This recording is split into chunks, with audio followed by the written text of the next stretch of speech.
ایک صحابی کا پاؤں بھاگتے ہوئے ہمارے نبی کے پاؤں پہ آن لگا، آ پڑا، تو وہ جوتا تھا، جنگی جوتا، ہارڈ قسم کا، تو آپ کو تکلیف ہوئی، تو آپ کے ہاتھ میں ایک چھڑی تھی، آپ نے اس کو بھاگتے کو یوں ماری، کہا اوجعتا نہیں، سوٹا نہیں تھا، چھڑی تھی، اب یوں مارا، اوجعتا نہیں، ارے تو نے دیکھ کے تو بھاگنا تھا، تو نے میرا پاؤں کچل دیا، مجھے تکلیف پہنچائی تو نے۔ انہوں نے لوہے کی زرہ پہنی ہوئی تھی جس پہ تلوار بھی اثر نہیں کرتی، تو چھڑی نے کیا اثر کرنا تھا؟ ٹھیک ہے نا میری بات سمجھ میں آئی؟ کہ انہوں نے لوہے کا لباس پہنا ہوا تھا تو اس پر تو تلوار اثر نہیں کرتی، چھڑی نے کیا اثر کرنا تھا؟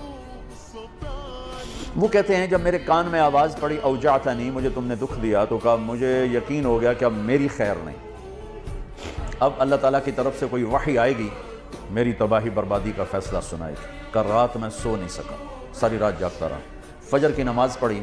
تو اعلان، اپنے خیمے میں پہنچا تو اعلان ہوا کہ جس شخص کا پاؤں اللہ کے نبی کے پاؤں پہ آیا تھا وہ حاضر ہو جائے، جس کا پاؤں نبی کے پاؤں پہ پڑ گیا تھا وہ حاضر ہو جائے۔ کہنے لگے، میں نے کہا لے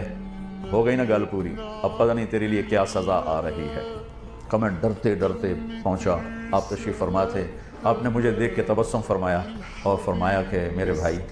کل میں نے آپ کو چھڑی ماری تھی، وہ پاؤں والی بات ہی چھوڑ دیں، کل میں نے آپ کو چھڑی ماری تھی تو میں اس پہ معافی مانگنے کے لیے آپ کو بلایا ہے۔ میں آپ کو پہلے کیا بتا چکا ہوں کہ لوہے کے لباس پر تو تلوار اثر نہیں کرتی،